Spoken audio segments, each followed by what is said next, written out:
আবু জাহেল ঘোষণা দিল, খবরদার, হজের মৌসুম, হাজী সাহেবরা গোটা বিশ্ব থেকে আসবে, আমার দলের কর্মীরা তোরা যেটা করবি সেটা হচ্ছে হাজীদের কাছে যে বলবি মক্কায় নতুন এক পাগল আসছে, নতুন এক জাদুকর আসছে, নাম মুহাম্মদ। নাউজুবিল্লাহ পড়বেন না? খবরদার হাজী সাহেবেরা, এই পাগলের কাছে যেও না। সব হাজীরা গোটা বিশ্ব থেকে এসে মক্কার মিনা প্রান্তরে তাঁবুর ভিতরে ঢুকেছে। আর আবু জাহেলের টিম মেম্বাররা সব তাঁবুর ভিতরে উকি মাইরা কয়, খবরদার, নতুন পাগল আইছে। সবাই কয় নাম কি? কয় মুহাম্মদ। নতুন পাগল এসেছে, নাম মুহাম্মদ। নতুন জাদুকর এসেছে, তার নাম মুহাম্মদ। খবরদার, তার কাছে যেও না, তার কথা শোনো না, শুনলে তোমরাও পাগল হয়ে যাবা, তোমরাও পাগল হয়ে যাবা। সে এত বড় জাদুকর, মুহাম্মদ সাল্লাল্লাহু আলাইহি ওয়াসাল্লাম এত বড় জাদুকর, তার জাদু দেখলে, তার কথা শুনলে হাজবেন্ড ওয়াইফের মধ্যে সম্পর্ক বিচ্ছিন্ন হয়ে যায়। সে এত বড় জাদুকর, তার কথা শুনলে বাবা আর ছেলের সম্পর্ক ছিন্ন হয়ে যায়। সে এত বড় জাদুকর, তার কথা শুনলে বন্ধু বন্ধু আলাদা হয়ে যায়। খবরদার হাজী সাহেবরা, তোমরা হজ করতে এসেছো করো, জমজমের পানি খাও আর খেজুর নিয়ে যাবা বাড়িতে, কিন্তু মুহাম্মদ সাল্লাল্লাহু আলাইহি ওয়াসাল্লামের কাছে যাওয়া যাবে না। আচ্ছা, আপনারা বুঝে শুনে উত্তর দেন। এই যে লক্ষ লক্ষ হাজী মিনার তাঁবুতে বসা, আর আবু জাহেলের লোকটা যে বলল নতুন জাদুকরের নাম মুহাম্মদ, তার কাছে যেও না, এই লক্ষ লক্ষ হাজীরা এর আগে জীবনেও মুহাম্মদ সাল্লাল্লাহু আলাইহি ওয়াসাল্লামের নাম শুনছে? তার মানে মুহাম্মদ সাল্লাল্লাহু আলাইহি ওয়াসাল্লামের নাম তাদের কানে পৌঁছে দেওয়ার দায়িত্ব আবু জাহেল নিজেই নিয়ে নিয়েছে। চিল্লায় কোন ঠিক কি না? অপপ্রচার প্রচার হয়ে গিয়েছে। আর সবাই মনে মনে ভাবে, কয় কি, এত বড় জাদুকর, হজ করি আর না করি, আরে না দেখা যাওয়া যাবে না। হজ তাড়াতাড়ি কোন রকম সাইরা এই জাদুকরের কাছে আগে যাব, দেখি কেমন জাদু দেখায়, দেখি কত বড় ম্যাজিশিয়ান, দেখি তো কত বড় পাগলের। কারণ আল ইনসানু হারিসুন আলা মা মুনিআ, মানুষকে যেটা নিষেধ করা হয় বেশি, মানুষ এটা করতে চায়। যদি বলি ওদিকে যাবি না, ওর বাপের কিরা ওদিকে যাবে, ও ঠিক কি না? এটা আমাদের স্বভাব, আমাদের খাসলা, আমাদের বৈশিষ্ট্য। যেটা আমাদেরকে নিষেধ করা হয় বেশি, ওটা করতে মন চায়। সব হাজীরা মনে মনে ভাবলো, আমরা যাব যাব, তোরা যতই বলিস না কেন যাব যাব, হজের পরে অবশ্যই যাব। দেখা গেল হজের পরে বিশ্বনবী মুহাম্মদুর রাসূলুল্লাহ সাল্লাল্লাহু আলাইহি ওয়াসাল্লামের বাড়ির সামনে বিশাল বড় গ্যাদারিং শুরু হয়েছে। সবাই লাইন ধরে দেখা করতে গেছে। দেখা করতে যে বিশ্বনবীর চেহারা দেখে প্রথম নজরেই সব পাগল। চাঁদের চেয়ে সুন্দর তুমি নবী আমার কামলিওয়ালা, চাঁদের চেয়ে সুন্দর তুমি নবী আমার কামলিওয়ালা, দুজা তুমি প্যারা নবী সাল্লে আলা, দু জাহানের বাদশাহ তুমি প্যারা নবী সাল্লে আলা, চাঁদের চেয়ে সুন্দর তুমি নবী আমার কামলিওয়ালা। সুবহানাল্লাহ পড়েন। এত সুন্দর চেহারা, বিষ্ণু ঈসা ইসলামের চেহারার মতো এরকম চেহারার মানুষ পৃথিবীতে আছে? দ্বিতীয়টা, অনেকে বলে সাইয়েদনা ইউসুফ আলাইহিস সালামের চেহারা নাকি বেশি সুন্দর। সুন্দর ঠিক, কিন্তু আমার নবীর চাইতে বেশি নয়। বিষ্ণু বলতেন, আনা মালিহুন ওয়া আখি ইউসুফু সাবিহুন, আমার ভাই ইউসুফ হচ্ছে সবিহ, সবিহ মানে সাদা সুন্দর ধবধবে, আর আমি হচ্ছে মালিহ, মালিহ মানে এসেছে মিলহন থেকে, মিলহন মানে লবণ, মানে লাবণ্যময় সুন্দর। আমার ভাই ইউসুফ নবী সাদা সুন্দর, আমি লাবণ্যময় সুন্দর। কোনটার দাম বেশি? লাবণ্যময় সুন্দরের দাম বেশি। আমি এমন নবী যার কোনো গুনাহই নাই, আগের গুনাহও নাই, পরের গুনাহও নাই, তারপরেও আমি নবী প্রতিদিন 70 বারেরও বেশি তওবা আর ইস্তেগফার পড়ি। আমাদের জন্য শিক্ষা। তাহলে আল্লাহ বললেন, ওয়াওয়াদানা আনকা বিজরাক, পাপের বোঝা আমি নামিয়ে দিলাম। বিশ্বনবীর কোনো পাপ নাই, পাপ মুক্ত। তাফসিরে 2 নম্বরে এসেছে বিজরুল গাম, চিন্তার বোঝা। বিশ্বনবী সব সময় আমাদেরকে নিয়ে চিন্তা করতেন। কাকে নিয়ে চিন্তা? কথা বলেন। আমাদেরও চিন্তা আছে না নাই? কিসের চিন্তা? হ্যাঁ, টাকার চিন্তা। ফরিদপুরের ভাইদের টাকার চিন্তা। আর কিসের চিন্তা আপনাদের?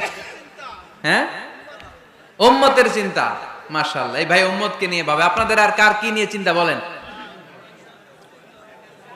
পেটের চিন্তা। এদিকে পাওয়া গেছে পেটের চিন্তা, এদিকে বউয়ের চিন্তা, কবরের চিন্তা, আর কিসের চিন্তা? আখিরাতের চিন্তা। তো আমাদেরও চিন্তা আছে, বিশ্বনবীরও চিন্তা ছিল। দুই চিন্তা কি এক? বিশ্বনবীর কাঁধে তো পুরা উম্মার জিম্মাদারি। কিয়ামত পর্যন্ত যারা পৃথিবীতে আসবে সবার জন্য বিশ্বনবী কাঁদতেন। এই আওয়াজ করে কে? এদিকে কি হয়েছে? ওরে বসায় দেন। বিশ্বনবীর গোটা উম্মা নিয়ে চিন্তা। সব নবীকে আল্লাহ তাআলা একটা করে দোয়া দিয়েছিলেন আর বলেছিলেন, নবী একটা স্পেশাল দোয়া করার সুযোগ তোমাদেরকে দিলাম, ওই দোয়া করলেই কবুল হয়ে যাবে। কিন্তু সুযোগ পাবা জীবনে কয়বার? সবাই বলেন কয়বার? সব নবী কয়টা করে পাইছে? সব নবী তাদের দোয়াগুলো দুনিয়াতেই করে ফেলেছে। বিশ্বনবী বলেন, লিকুল্লি নবিয়্যিন দাওয়া মুস্তাজাবা। এই দুনিয়াতে সব নবীদের একটা করে মুস্তাজাবুদ দাওয়া আছে। আল্লাহ বলেছে, ও নবী একটা করে স্পেশাল দোয়া করার সুযোগ পাবা, দোয়াটা করা মাত্রই কবুল করে নেব। বিশ্বনবী বললেন, এই পৃথিবীর বুকে যত নবী রাসূল দুনিয়ায় এসেছে সব নবীরা তাদের স্পেশাল দোয়া দুনিয়ায় করে ফেলেছে, ইল্লা আনা, কিন্তু আমি করি নাই। বিশ্বনবী বললেন, ওয়া ইন্নী আখতাবিউ দাওয়াতি শাফাআতান লি উম্মতি ইয়াউমাল কিয়ামাহ। আমি আমার স্পেশাল দোয়াটা করি নাই, আমার স্পেশাল দোয়াটা আমি আমার গুনাহগার উম্মতকে বাঁচানোর জন্য কিয়ামত পর্যন্ত রেখে দিয়েছি। আমরা যেদিন বিপদে পড়ে যাব, যেদিন আমার আব্বা আমারে চিনবে না, আমি আমার আব্বারে চিনব না, নেতা তার কর্মীরে চিনবে না, কর্মী নেতারে চিনবে না, ঠিক কি না? পীর সাহেব মুরিদরে চিনবে না, মুরিদ পীর সাহেবরে চিনবে না, স্বামী তার স্ত্রীরে চিনবে না, স্ত্রী তার স্বামীরে চিনবে না। নবী থেকে শুরু করে, অলি থেকে শুরু করে, শহীদ থেকে শুরু করে সবার মুখে একটাই জিকির, ইয়া নাফসি ইয়া নাফসি ইয়া নাফসি। আকাশের সূর্যটা যেদিন মাথার কাছে চলে আসবে, জমিনটা তামার জমিন হয়ে যাবে, সূর্যের তাপে মাথার মগজগুলো ভাতের মাড়ের মতো গলে গলে নাকের ছিদ্র কানের ছিদ্র দিয়ে টপ টপ করে বেয়ে বেয়ে নিচে পড়বে।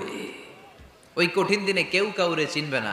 বিষ্ণু বললেন, ওই দোয়াটা আমি দুনিয়ায় করি নাই, আমি বদরের যুদ্ধে মার খেয়েছি, উহুদের যুদ্ধে দাঁত ভেঙেছি, আমি না খেয়ে পেটে পাথর বেঁধেছি। আমি যদি ওই দিন দোয়া করতাম, আল্লাহ দোয়া কবুল করে নিত, জান্নাতি খাবার দিয়ে দিত, আমার মায়ের খাওয়া লাগতো না, তায়েফে আমার রক্ত ঝরতো না, দোয়া করলেই কবুল। কিন্তু ওই দোয়াটা আমি দুনিয়ায় করি নাই, ওই দোয়াটা আমার জন্য, আপনার জন্য, আমাদের জন্য বিশ্বনবী জমা রেখে দিয়েছে।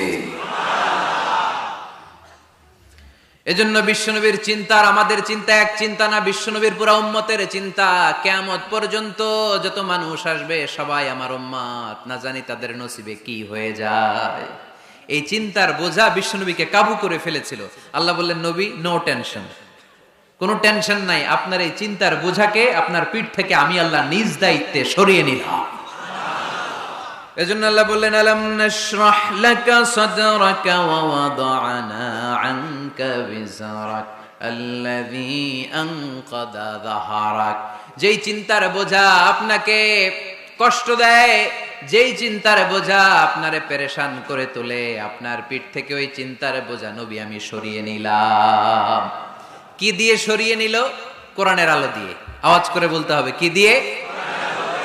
বিশ্বনবী মক্কায় দেখতেন মূর্তির পূজা হয়, আল্লাহর ঘরের ভিতরে 360টা মূর্তির পূজা। বিশ্বনবী দেখতে পেলেন দুর্বলের উপরে সবলের অত্যাচার, বিশ্বনবী দেখতে পেলেন নারীদেরকে অত্যাচার করা হয়।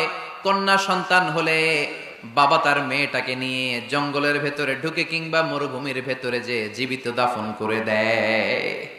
ওয়া ইদাল মাউউদাতু সুইলাত ওয়াদুল বানাত। বিশ্বনবী এগুলো দেখতেন চারপাশে, দেখে এই পথহারা জাতিকে কিভাবে উদ্ধার করবেন, কি দিয়ে উদ্ধার করা যায়, এই টেনশনে বিশ্বনবীর পিঠ বাঁকা হয়ে গিয়েছিল। উপমা, বাঁকা হয়ে গিয়েছিল। বিশ্বনবী সব সময় পেরেশান থাকতেন। আল্লাহ বললেন, নবী টেনশনের দরকার নাই, হেরা গুহায় এমন একটা নূরের আলো দিয়ে আমি আপনারে আলোকিত করব, যার মাধ্যমে সব পেরেশানি দূর হয়ে যাবে। আলাম নাশরাহ লাকা সাদরাকা ওয়া ওয়াদা'না আনকা বিজরাক আল্লাযী আনকাদা যাহরাক।